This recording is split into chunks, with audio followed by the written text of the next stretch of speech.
When you call yourself an anesthesiologist, there are problems. But when you call yourself a cloud economist, people smile, nod, and assume you must know what you're talking about. You sell the idea of cloud to companies on the premise of being able to take whatever resources you want, use them when you need them, and then turn them off. A number of players in this space are approaching this from the idea that we can have all of this stuff handled by technology so we don't have to take a phone call from our customers. That's great for the engineer coding on something at 2 a.m. It's really crappy when someone is having a business problem and wants to speak to someone at that provider who's empowered to do things. Welcome to High Leverage, a series of conversations about scaling modern software teams through better tooling and processes. I'm your host, Joe Ruscio, a general partner here at Heavybit. High Leverage is brought to you by Heavybit, a program that helps companies building cloud infrastructure, developer tools, and APIs take their products to market. For more information, visit heavybit.com. If you'd like to suggest a guest or topic for this show, let us know on Twitter at Heavybit.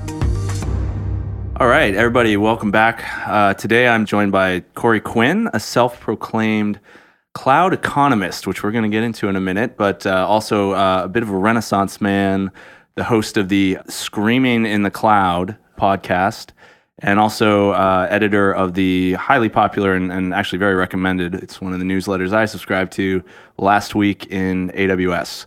And so it should come probably as no surprise that we're going to talk about cloud today, Cory. Welcome. Thanks. Pleasure to be here. Thank you for having me.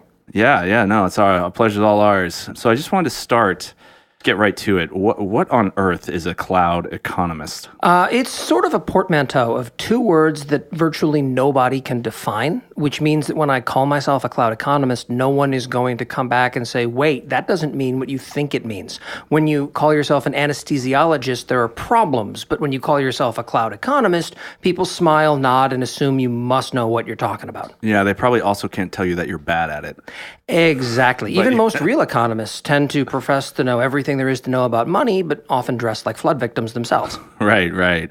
So, but a cloud economist, so I'm going to, spoiler alert, is basically around the notion that cloud billing, which is to say like at the first of the month when your cloud provider of choice, Amazon or Azure, whoever sends you your bill, is it fair to say they are hard to discern or understand if anyone's ever seen one? It makes your cell phone bill look like a learning to read style of book. And also, you must have a very small bill if you're getting it on the first of the month. Sometimes there's a week or two delay for many of these providers. Right. Yeah, that's true. So I guess I just want to talk about that. And also, it's something I had some historical experiences. You know, I spent for many years, actually, I guess probably 6 or 7 years at least, dreading either the first of the month or, to your point, once we got larger, the 11th or 12th of the month, getting the bill and then inevitably getting the email from the CFO or the finance function going, what happened? Exactly. And that problem that you just described is where I started my own consulting business a few years back. And it took me a long time to sort of plumb the nuances of the situation you just described. Many people think of it themselves as a scenario where the CFO is complaining about the dollars and cents of the bill. And in many cases, they may believe that themselves. But in practice, for companies of significant size and scale, what they're more concerned about is if last month's bill was $3 million and this month's bill is $4 million, it's not the extra $1 million itself that matters to the company. What does is the fact that they didn't see it coming. They weren't aware this was going to happen. What caused it? Is it a one-off? Is it going to be repeated? What does this do to their model of unit economics? What does this mean for their financial projections 18 months from now? And how do they attribute this back to whatever it was that caused that spike? When you have complex numbers of business units, it's not at all straightforward to figure out what drove that. Yeah, and I think to your point is large enterprises where, or just large companies where you have a finance function, it's really more about the surprise, right? And it's that they then have to solve attribution and chargeback and these other things in a reactive, like a fire drill rather than planning. Exactly. And the cloud providers themselves aren't making this any easier themselves.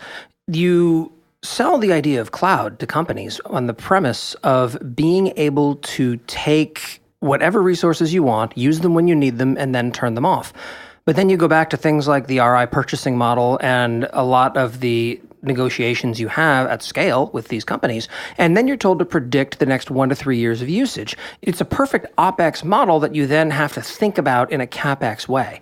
And that's something that is, first, difficult and annoying for finance companies to deal with, and two, isn't really serving the majority of these cloud providers' customers very well.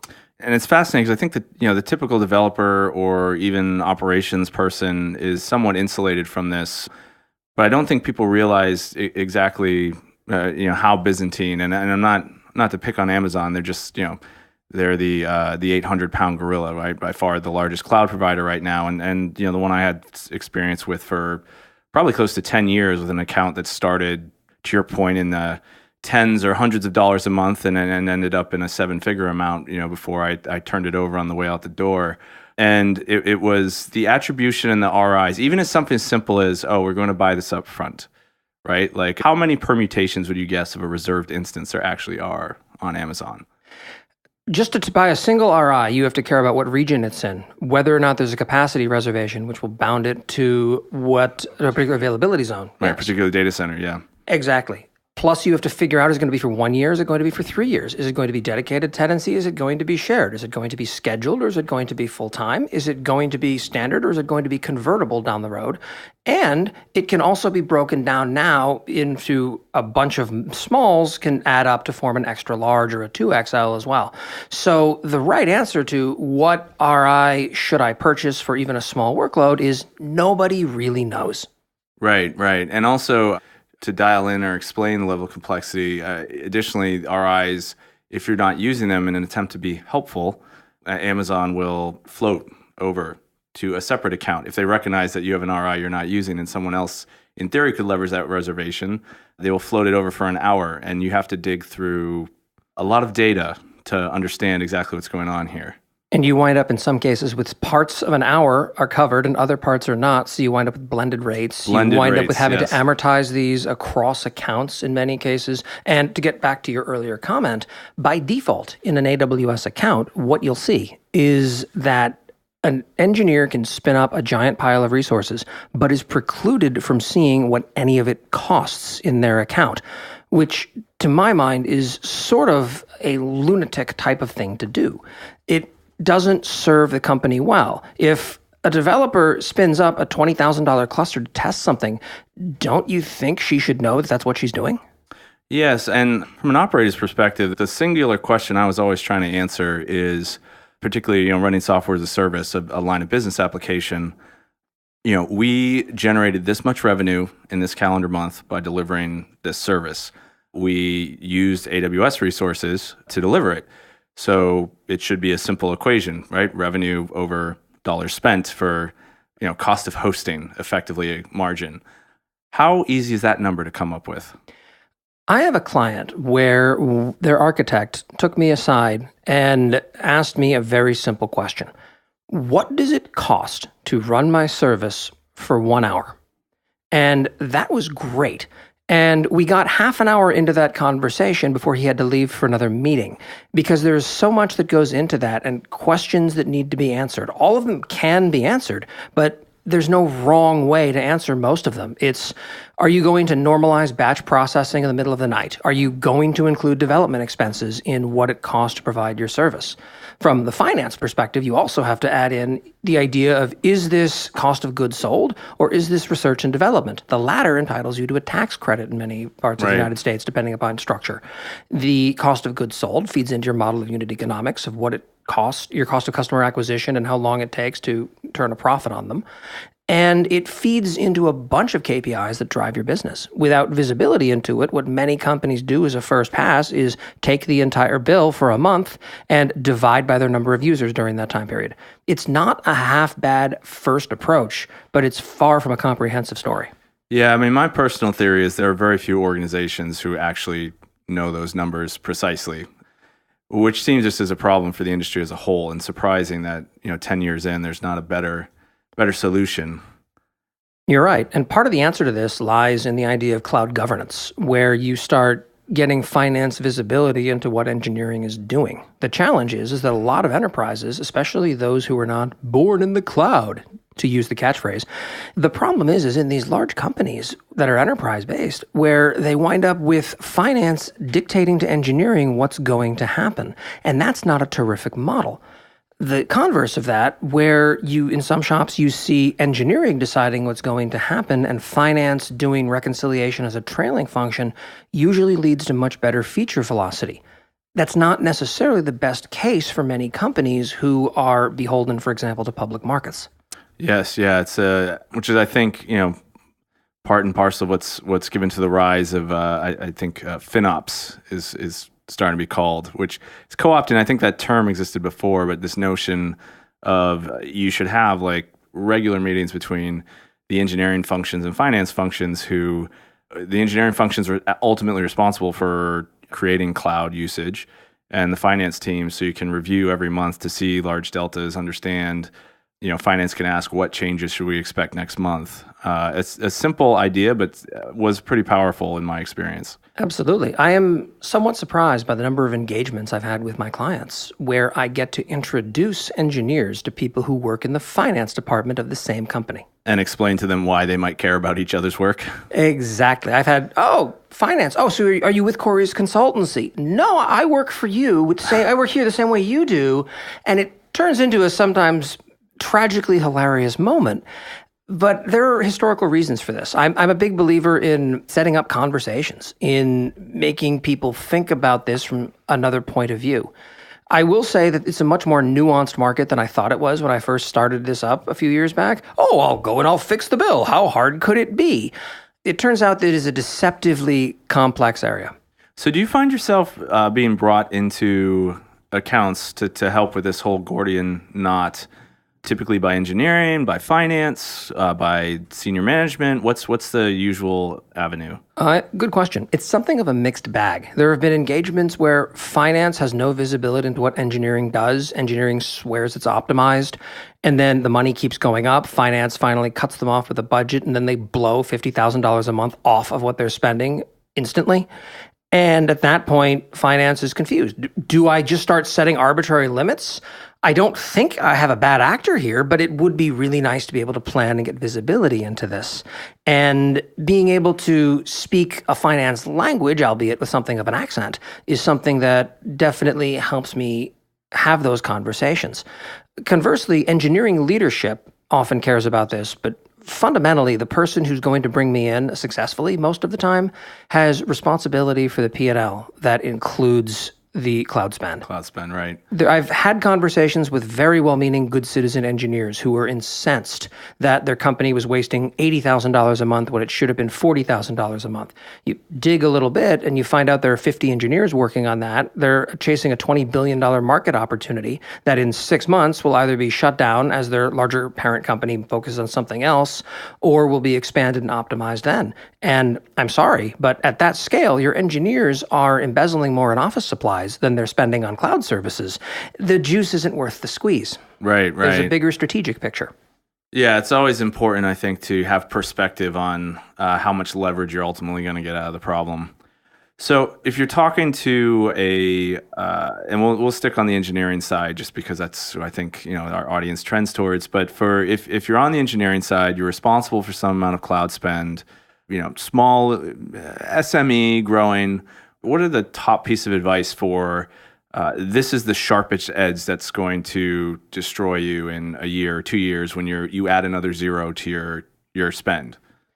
That's, in many cases, a large part of what I do, where not all of my clients are giant enterprises who've been around for 200 years.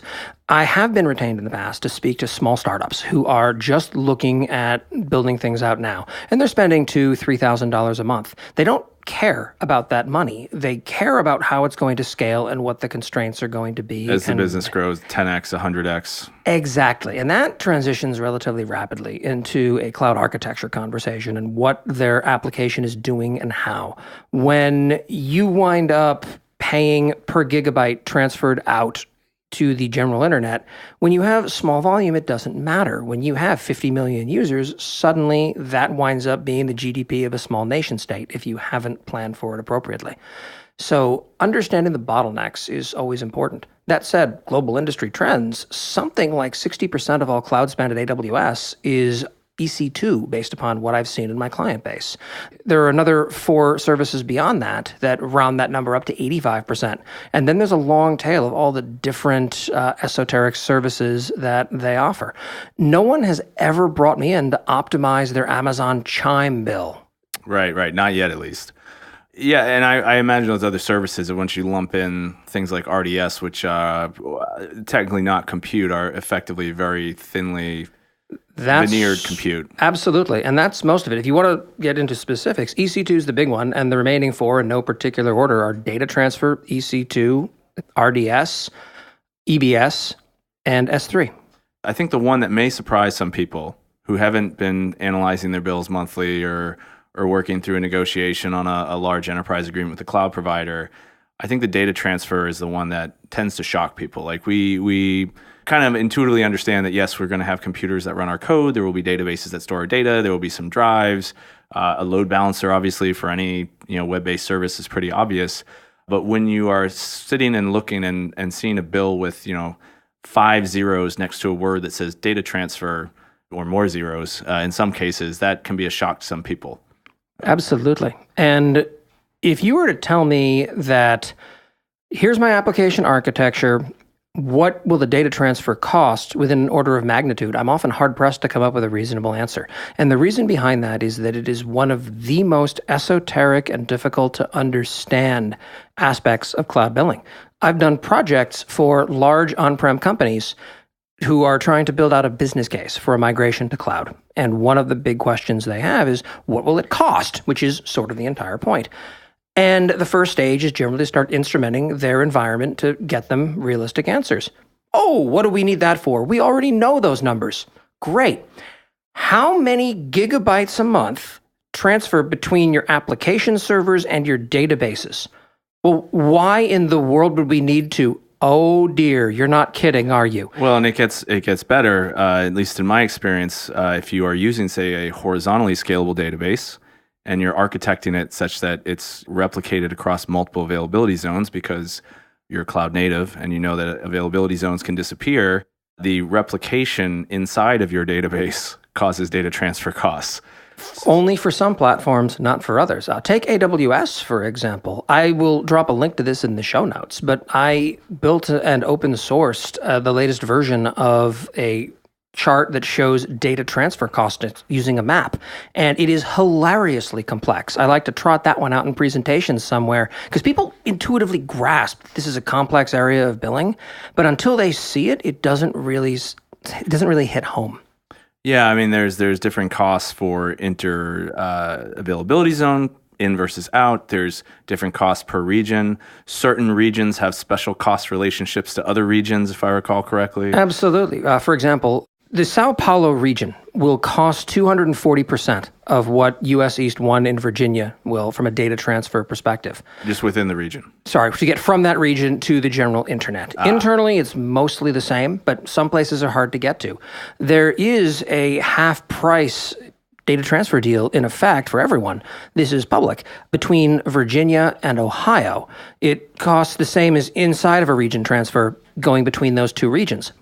Well, that is probably interesting segue. I want to talk. I mean, as terribly fascinating in a very unhealthy way as I find, spelunking into the details of cloud billing. I did want to talk with you today about a couple other topics on cloud. And so, you may have heard there's a piece of software called Kubernetes.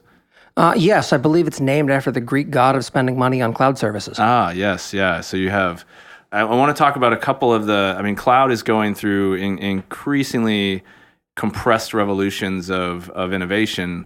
So I want to talk first about Kubernetes and, are you seeing this out in the wild? Are you seeing your customers looking to leverage it? You made some points about having cloud specific architectures. What are you seeing in the wild now?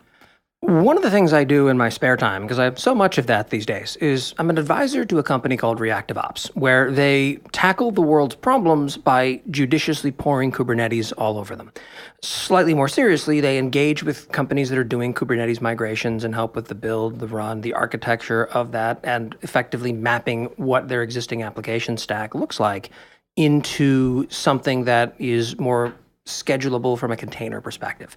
What I see coming out of that is a lot of companies are eager for a capability story, but they don't want to spend a few years refactoring the 20-year-old legacy application that, actually makes them money. There's a bit of a question sometimes as to whether the juice is worth the squeeze. That said, Kubernetes is exciting in that it unlocks a bunch of new capabilities. It's terrifying in the context that it adds a tremendous level of complexity. And when you have now been running a Kubernetes application for 6 months, and suddenly one day it's slow or intermittently doesn't work, there's suddenly a lot of layers you need to be able to unravel to isolate where that problem is. I mean, this is not a new problem. You can say that about any exciting technology for the last 50 years. But as the difficult details get abstracted away, it becomes less and less clear at times what code is doing. Yes, yeah. I think it's a matter of the trade-off with adding that extra layer of indirection. Are you hearing one of the things that's kind of always fascinated me, and this is probably showing my age in the cloud. In the early days, when cloud was still viewed by those who know better as a toy, eerily similar to the rise of virtualization, like, oh, the virtualization that's cool, but you would never run production there. And then it was the same refrain, oh, cloud, that's very interesting, but you would never run production there, which quickly then led to some conversations about that. But in the time, I remember in cloud you have to remember, was object storage, compute, load balancer, and I think, just barely database. Right. Oh, yeah. And I was right there with you, telling you why all these things were going to be a flash in the pan that never went anywhere. I truly am a cloud economist. I get predictions wildly wrong, and there are no consequences for it. Yeah. Well, one of the things that was interesting is even when the tide started to turn, I think people started to understand what was really happening. Was then there was this rush of the architects, people who have architects somewhere in a 7-word title. And I remember having these conversations, and we'd already at that point had been running our production application, our business in the cloud for about a year, and you start to have all these conversations with enterprise, software, super architects, and they say, well, yes, we will do cloud, but of course, because we're professionals, we must be multi-cloud. And that always struck me as odd as a practitioner who was actually down writing code and running and thinking the actual cost of doing that obviates basically a lot of what you're getting, right? If you're not leveraging all of the high level services the cloud provides, which at some level locks you in, at least for some period of time. I wrote a blog post on this called The Myth of Cloud Agnosticism, and I'll throw a link to that in the show notes. But what you're getting at is a somewhat common and hotly contested argument I've been having more or less with anyone that holds still long enough, people on the bus, etc. But the premise here is that if you take a workload and want to have it run on between multiple providers, on the one hand, Kubernetes makes this a lot easier. On the other, you're often giving things up in return for an ethereal capability of maybe being able to migrate providers at the push of a button, though somehow you never do it. And what you've given up is feature velocity, because there's a lot of native platform offerings from all providers that you can leverage to get further ahead than doing it all yourself. It's 2018, last time I checked. You probably shouldn't have to build your own database replication system. That is something that these providers will give you. If you instead take a step back and have to only work with the aspects of these providers that are compatible between them, then you're really giving up a lot in favor of not serving any of your particular goals. You're not going to be able to move nearly as quickly, and you're not going to be able to hit your business objectives during that time, the same time frame, if you go down that path. Yes, I found it interesting that, and part of the reason I brought it up in the context of talking about Kubernetes is one of the things that Kubernetes has done is really that conversation I felt was somewhat dead and settled for a couple years, and then with the rise of Kubernetes, the multi-cloud is back with a vengeance. especially it was a weird conversation to have when cloud was all of 4 services, and now Amazon has hundreds, and Google and Microsoft are close on their heels with the number of specialized offerings they have. Absolutely. In many ways, navigating the service catalog becomes its own challenge. To be clear, I'm also not saying this is an absolute rule. If you're a very large enterprise spending $100 million a year on the cloud, just by default giving all of that to one particular provider, first... With no leverage. Yeah, well, first, you have no leverage. Secondly, it does raise fascinating conflict of interest questions of, why did you name your boat after them? So I'm not saying that you should never do business with anyone except one vendor. No vendors partner with me, and no vendors pay me to say that on their behalf this month. So instead, what I think makes perfect sense is to definitely go with multiple cloud providers, but not on a per workload basis. Right. And I think the other thing you hit there is it's more, I think people underestimate the order of magnitude of spend at which that makes sense by maybe a couple levels. And so absolutely, like, as you said, if you're into the, I think first of all, some people may be surprised to understand that cloud providers have customers who spend in the hundreds of millions of dollars a year. Basically, once you're at that level, obviously makes sense. But there are lots of people who are spending what amounts to, I don't know, 6 engineers in San Francisco on cloud talking about going multi-cloud, and I don't believe the economics work out there personally. Almost never. There's also an interesting pattern where a reason people want to go multi-cloud is, what if Google or Microsoft or Amazon or Oracle or IBM or Ted's taxidermy and cloud provider suddenly winds up doing something that displeases them strategically and they have to migrate. They don't want to be locked in. So they start building out this system where they can take everything they've built and deploy it elsewhere. The challenge is first, they almost never do. The few times that a company migrates from one cloud provider to another, you can tell, because the cloud provider that they're migrating to suddenly is posting about this on their blog. They're inviting the company to talk about this at keynote events. It's very public because it's rare. Secondly, the effort of doing those migrations is generally less than the effort of maintaining that level of faux agnosticism over a period of 5 to 10 years.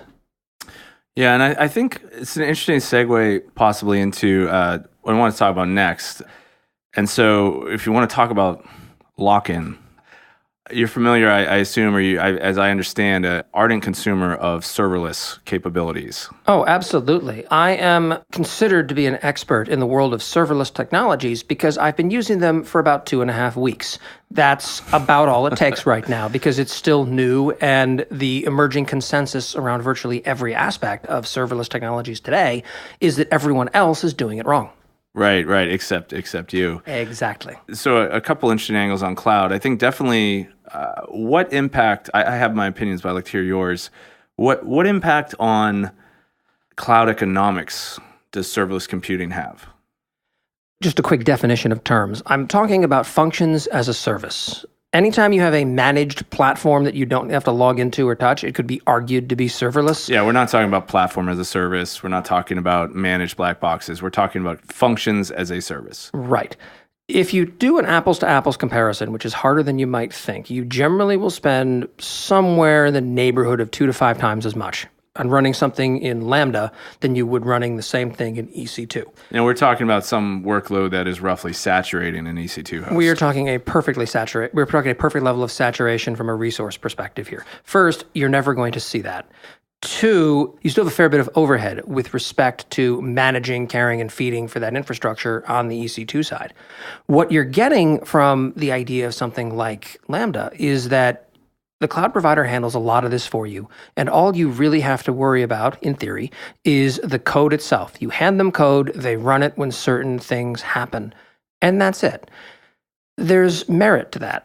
There are times where I've spoken with companies where there's been an economic model where they'd love to move to Lambda, but it would cost them 3 times as much as they're currently spending for that same workload on EC2. At huge scale, it often doesn't make sense.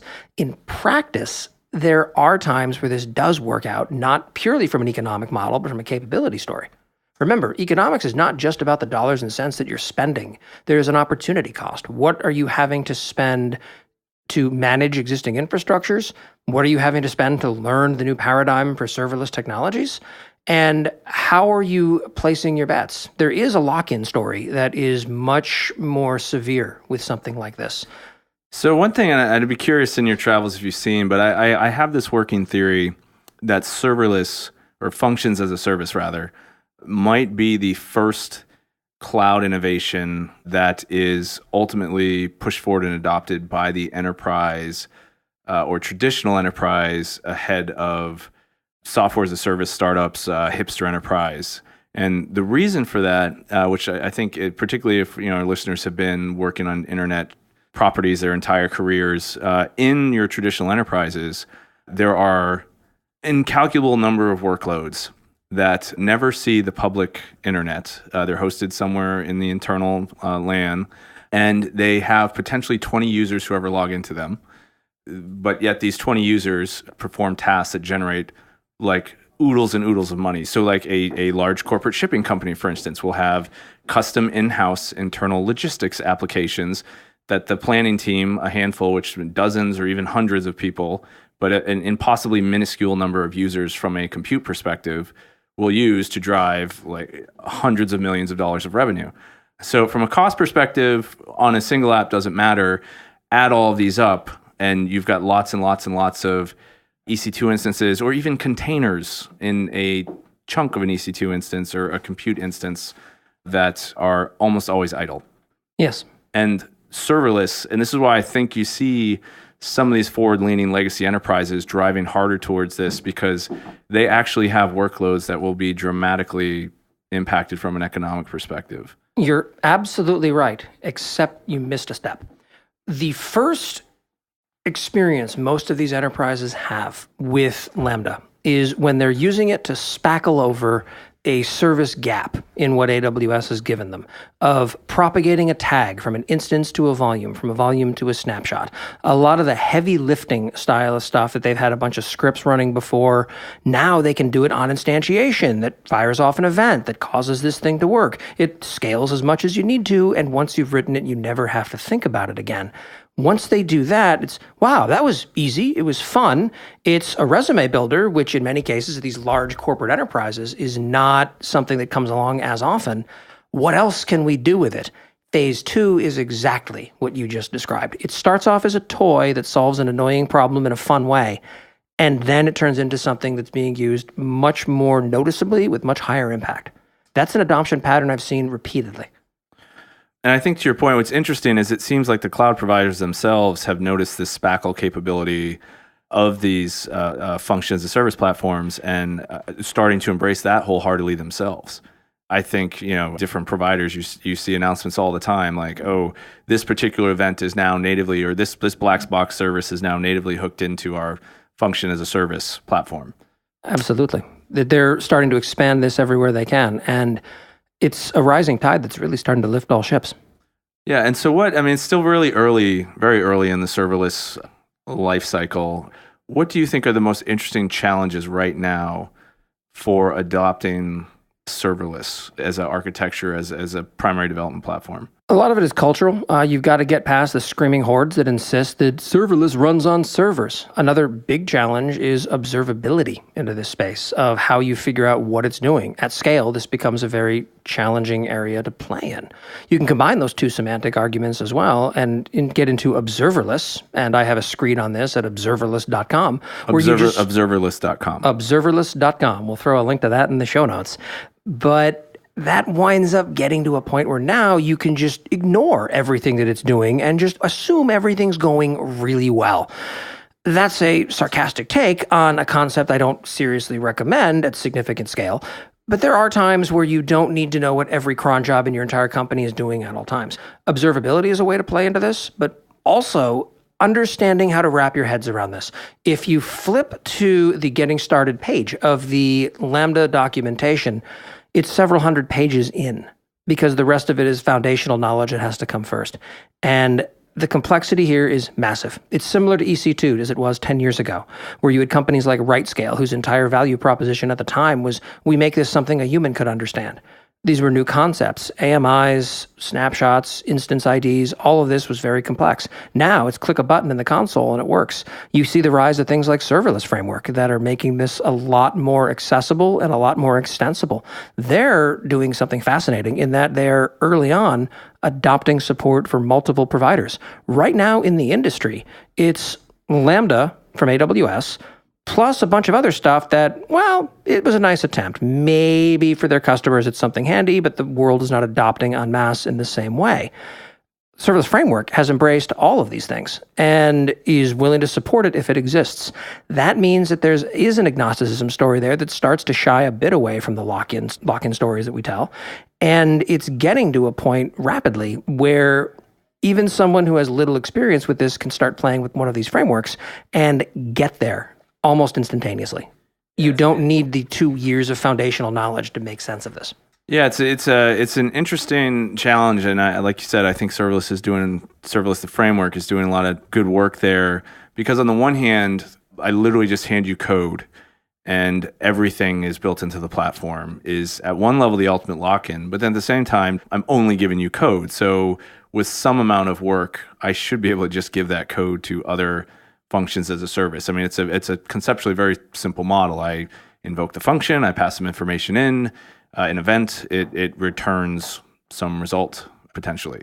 One of the things I found, and this goes, I mean, you mentioned Amazon's dominance in functions as a service, which correlates pretty much to Amazon's continued dominance, which again, having been there for the whole, along for the ride, so to speak, for the whole 10 years, it's always fascinated me how, to this day, Amazon's been able to maintain their edge over the other providers. Although obviously, Azure and Google, both in different areas, are making big strides. We talked about the service catalog earlier. So one of the things that I find interesting to contemplate is Amazon famously has this notion of 2 pizza teams. Which in order to be on, you must be able to eat 2 entire pizzas by yourself. Yes. Yeah, it's roughly that. The only way to become 10x the size of other engineers. I had not thought, 10x engineer on a 2 pizza team. That math gets dangerous. But it works out to roughly, if you, at Amazon, the colloquial wisdom, I've never worked at Amazon, and I know when we'll speak this, but the colloquial wisdom is that, a team of 10 to 14 people can work on an idea, and if it clicks, get it out into production pretty easily. And if it works, they'll run with it. If it doesn't work out. And so this has led now, on the good side, to where they've been able to continue to rapidly innovate. They've brought out, it's over 100 services. Roughly 130 the last time I checked. Okay, 130. Yeah, I wasn't sure if it cleared 100. So 130 services in 10 years, or I guess now close to 12 years, actually. The one thing I find interesting, though, and I personally believe comes from this organizational design, services that you would expect to integrate or work together often do not, and in very confounding ways. And I do wonder if at some point this starts to collapse in on itself a bit. I mean, what are you finding in your conversations with your customers? What I've found interesting about a lot of this is when I speak to people who work at Amazon themselves, usually on their NDA'd conversations or after applying a whole bunch of beer into them, which effectively works out to the same thing. Because if you drink with someone, you trust them. Oh, yeah. But what comes out every time, I finally get to the right person and then start politely berating them for why doesn't the service do this very simple thing? Never have I heard, that's an incredible idea. No one's ever suggested this before. There is always an excellent technical reason that goes directly back to this. I continue to be impressed by the strength of their engineers. And the answer in many cases works out to, it turns out that when we built S3, we didn't think about the idea of serverless as it stands today. If we had and we'd architected things a little differently, the following list of 10 things would be much more easily accomplished from an engineering side perspective. And there's always reasons behind why capability limitations are there. It's not because they don't care about serving their customers, and it's not because they hire lazy people. A lot of this stuff is deceptively complex. And one thing that's kind of neat about Amazon, but also subjects them to more than possibly their fair share of criticism, they don't usually publish roadmaps of where they're going with most of their platforms.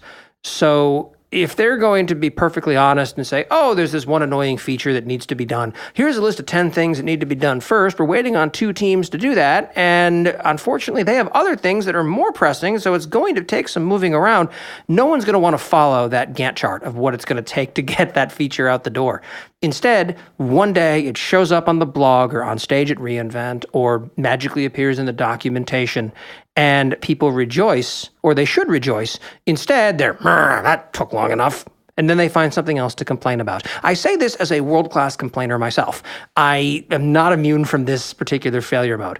But yeah, and the question came more from a place, obviously the model has been successful beyond anyone could have possibly imagined, except perhaps inside of Amazon they were.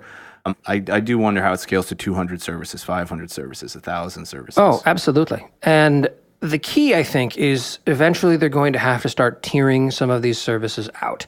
If someone wants to get started with AWS and they know nothing else about it, there are foundational tier 1 services they should know about. EC2 is the no-brainer.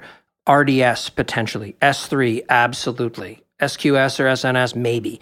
And it broadens out past that to a point where you can go so far into the weeds. Well, this is a service that winds up running a call center and doing some VoIP stuff that winds up having hunt groups so you can have a bunch of people sitting in a call center and scale dynamically. Great. That is a very good solution for a very specific customer. 99% of Amazon customers will never touch that service because it's not relevant to the problem they have. For that 1%, that is a game changer.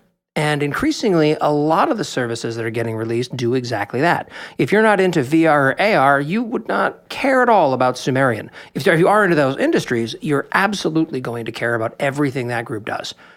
Keeping up with what's important and what isn't is going to differ depending upon who you are. I think that they have a long way to go as far as presenting that information in a more understandable way. Having to scroll 3 pages on a 5K monitor is probably not a great indicator that this is as easily presented as it could be. Not to mention the fact that understanding what all these things do is ludicrous. We've now crossed the point where I can make up a service that doesn't exist and not get called on it when I'm talking to Amazon engineers. That's an interesting game. So something else I want to talk about today is actually, because I think part of the way that problem is solved by the different providers, what I think of as like the human aspect of cloud, right? So, as engineers, why we all get excited about cloud in the first place was because it turned this thing, getting servers online so I can get my code onto it, into a messy human political problem into a programmatic operation. So got rid of the messy humans, gave us just the nice machines. But as you scale and grow into it, I think the human aspect, and as someone who's a large, like I said, consumer in prior life, the human aspect of cloud and the operators is actually pretty important differentiating aspect, I think. It absolutely is. If you are building your entire company on top of a cloud provider's offering, as most companies starting up today are. Most cloud native companies, right. And even to a point, some that aren't. I mean, if you take a large legacy enterprise who's spending, let's call it $100 million a year on a cloud provider, the same story applies, which is they are no longer your vendor. They're your partner, whether you want them to be or not. If they have a bad day, I promise, so will you. And picking a vendor from that perspective at the outset is important. A number of players in this space are approaching this from the idea that we can just abstract this away. We can let the algorithm figure things out. We can have all of this stuff handled by technology so we don't have to take a phone call from our customers. That's great for the engineer coding on something at 2 a.m. It's really crappy when someone is having a business problem and wants to speak to someone at that provider who's empowered to do things. We've seen stories about cloud providers accidentally turning off production infrastructures in the past. We've seen some providers dealing with communications challenges across the board. And it's important when you're building something that you intend to scale out that you establish a good relationship with your provider. If your provider doesn't know how to speak to people, I question whether they're going to be able to do that effectively. There is this notion, I believe, especially because the major cloud players, if you look at the big three, Amazon, Google, and Microsoft, all came out of, and I always felt this was the case, particularly when there were, back in the early days, a large number of more traditional data center companies all say, no, we're going to play in the cloud. And I said there was two requirements to be in the cloud. And one is that you have to fundamentally be a software company. And you also have to have like a multi-billion-dollar war chest. That's the ante to get, if you're thinking of cloud in a long game. And that's definitely, I think, played out in that now it's effectively Google and Microsoft and Amazon leading the pack. And so what's interesting, though, coming as software companies, I think even the people there tend to think about this as an automation and programmatic platform. And I think you can see the roots of those companies, deep roots way pre-cloud, in how they approach their support and interaction. Amazon historically is a retail company dealing with retail consumers who needed to know, like, my thing I bought from you broke. I want to return this, or you didn't deliver this. Microsoft sold enterprise software and had teams that would deal with large accounts. And then Google, I'm not sure they take phone calls historically on their products. And would you say, I mean, I believe that you can see that DNA in how they approach humans in their products. Is that something you observed? Yes and no. I mean, Amazon has always been a bit of a strange animal in this context, and we'll get back to them in a minute. First, I want to talk about Microsoft. Microsoft has 40 years experience now dealing with very large companies, and if we're being perfectly honest, apologizing for software failures during that time frame, where they're very good at apologizing why they just dropped your company's data on the floor. Their technology has gotten markedly better, but so has their ability to have those conversations. If I wanted to pick a vendor based upon nothing else other than how exquisite the apologies are going to be, it would probably be Azure in this space. If you're asking me to pick which vendor I would go with from a perspective of doing the right thing and treating me as I would want to be treated, I would have to go with Amazon. Their overriding leadership principle is the idea of being customer obsessed. And there are a lot of jokes that can be made about that, but it's evident in every conversation I've had, even over drinks with people who have no formal relationship with me, who work at AWS. When I mention a customer having a bad time, they're suddenly fascinated by the story. And can you introduce us? I want to look into that because that doesn't sound right. There's almost a compulsive need for them to find these things that are impacting their customers' quality of life. The edge cases I've found around this are always very nuanced and tend to be extraordinarily biased in one direction or another. But by and large, I do believe that from a provider perspective, they understand what doing the right thing looks like, and they continually iterate toward that. I pick up nothing but a sense that they're operating in good faith and trying to make things better. I don't get the sense they're trying to automate out the need to ever talk to a customer again. That's something that's fascinating. I mean, personally, I spend all of $11 a month on my AWS bill, and most of that is covered by a survey I take at reInvent in return for giving them my honest feedback about what my experience was like. And so, yeah, you want to pay me $75 worth of cloud credits to make fun of you for 20 minutes? Absolutely. I usually do that for free. But they care. And I've had people reach back out to me in response to things I've written on that survey and ask for more detail. Oh, you saw someone having a difficult time moving around at reInvent because they had limited mobility. Do you know who they were? We'd love to talk to them more about how we can avoid this next time. It's stuff that they don't have to reach out on, but they do. That buys some goodwill from my case anyway. Going back, the other interesting thing to me, so in the small, when you're first starting with the cloud native architecture, especially if you don't have any pesky customers yet, and all your code is pure, things are very clean. If you've got 5 instances in a load balancer and a database sharded, replicated across a couple availability zones, everything is clean and easy to comprehend. As you scale, as the number of your independent moving parts in your company, creating cloud, using different pieces, I think you do reach a scale, or in my experience, I found you reach a scale where suddenly the problems that were easily solved just programmatically or just with the docs turn into, and these are all, as is every business, at some level, a sausage factory on the inside. And being able to talk to the people who are making the sausage, I went through this evolution, right, where I never wanted to talk to anyone. And then you get to a point with the end where you're like, we have a problem, let's talk to the people. They'll help us solve it, and everybody will be back to their job more quickly. And I think that overcoming that notion of, hey, I have a problem, I should try to talk to somebody, particularly in engineering, I think there are some people who would rather, the urge to not talk to people in some cases is almost stronger than the urge to solve a business problem.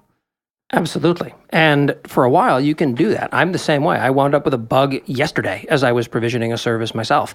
And it turned out that the secret to solving it was to just retry it a second time, and suddenly it magically worked then. Great. There was a bug somewhere. I don't necessarily know where it is, but that's me playing around late at night. If I'm running a business that is starting to scale out and customers are depending on it, past a certain point, despite my inclination to dig into these problems myself, reaching out to a provider who's able to have those conversations with me in some depth is going to be important. If I'm not doing that, I'm not serving my customers very well. Yeah. I think the lesson, the takeaway, maybe to end on today is, and this goes for vendors too. I mean, I was always frustrated as a vendor when a customer churned and they said, "Well, I had this problem when you had the survey. Oh, why'd you leave?" And you check with support and say, when did they talk to us about this? It's like, oh, no one ever talked to us. And it's ultimately not incumbent on the customer to do that. But I do think customers should understand that almost every business, vendors, particularly like all of our companies that we work with here, they want you to be successful. And if you reach out to them, they will often solve your problem. Absolutely. There's an interesting thing that I like about my business that I think also applies to what you're discussing. There's no one on the other side of reducing the cloud bill story. There's no one saying, yes, we think companies should waste money on the cloud. Yes, we want them to just pour money into a bottomless pit and get no return for that. No providers in that space, no vendors in that space. No one wants that to be the narrative. And I think you're seeing the same thing. Even when you look at companies that are in the middle of an outage, and their competitors very often have engineers who are mentioning hug ops to them. We're sorry for them. Hope you're back up and running soon. People want to compete in a business context. They don't want companies to fail because of technology failures. That bodes well for our entire industry. Right. And one thing I appreciate is that there is a strong sense of goodwill in the larger cloud native community that feeds into that. Well, thanks, Corey. I mean, it's been a great conversation. Any other interesting things you're up to the listeners should know about on your way out? Wait and see. A reInvent is around the corner, and I'm sure something fun is going to come out of that. Excellent. All right. Thanks so much for joining us today. Thanks, Joe. Thanks for listening to this episode of High Leverage. If you'd like to suggest a guest or topic, let us know on Twitter @Heavybit. To learn more about Heavybit, visit heavybit.com to check out our library. It's an amazing resource for insights on developer sales, marketing, product, and general management from leaders in our community.